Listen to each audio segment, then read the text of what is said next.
ni-remind kami no na detention unit na merong kailangan sa change na mga conditions. Update today, So, from September now 1. on, ikwento kung ano yung mga nangyari sa loob at ano yung mga pinag-usapan sa loob.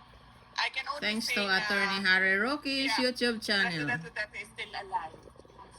Yan lang po, hanggang doon lang po. Kasi bawal po magbigay ng mga information na pinag-usapan sa loob. You're the one who owns the stroller. Ha? Ikaw? Si Charlie. Ay, ikaw! Ay, meron pa lang mas maliit. Mas Okay. kapasilan. So, but even as to his health, wala pong malita. Sila Na we're not allowed to give updates. Okay. Anyway, but kayo ang VP, will you be here during the hearing on the 23? Inaayos pa namin yung schedule namin, no?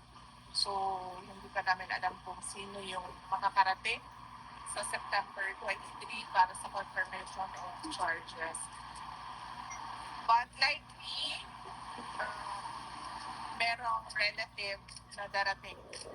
Sigurado yun kasi kailangan talaga na merong, sabi ko sa kanila, kailangan talaga na merong bumisita sa kanya whenever allowed na detention unit. Magtatanong lang po yung mga taga-Japan, meron doon silang big gathering sa 2021 and they want to know if we can join them also in Japan. Oo, nag-confirm naman na kami sa mga organizers sa Japan, no? Led by Sir Berlin. September 20 sila sa Tokyo and then September 21 sila sa Nagoya. So, yung buong weekend na yon, Saturday and Sunday, merong Filipino community gathering sa Japan. And I understand, meron din dito sa The Hague. No? And likely, marami din sa loob ng Pilipinas. Well, on another note po, tuloy na yung pagdinig ng flood control program at sa Senado at nag-anunsyo na magbubuo daw ng independent fact-finding committee sa flood control. Your thoughts?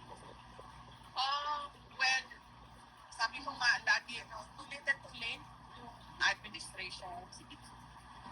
Alam naman na natin yung problema na corruption sa flood control. Hindi lang sa administrasyon na ito, sa mga lahat ng mga dumaan na administrasyon, hindi lang sa administrasyon ni Pangulong Duterte. Alam na natin yan lahat. Naging mayor ako 2010. Meron ng issue ng flood control corruption. And worse lang sa atin ngayon dahil sinasabi ko nga, hindi lang naman flood control projects yung merong corruptions. As early as 2024,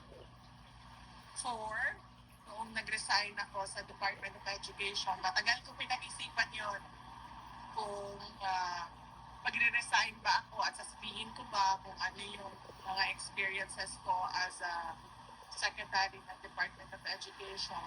So, nag-decide ako na magsalita talaga. Bakit?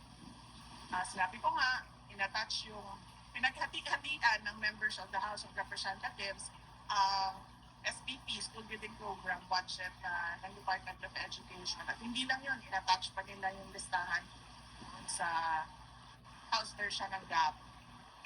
Pero, and alam yun ni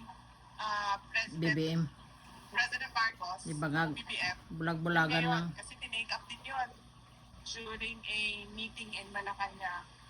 Pero he looked the other way. So, pagdududa ka kung bakit bigla ngayon ay meron Kaya, silang palabas na malaking utod mo na. investigation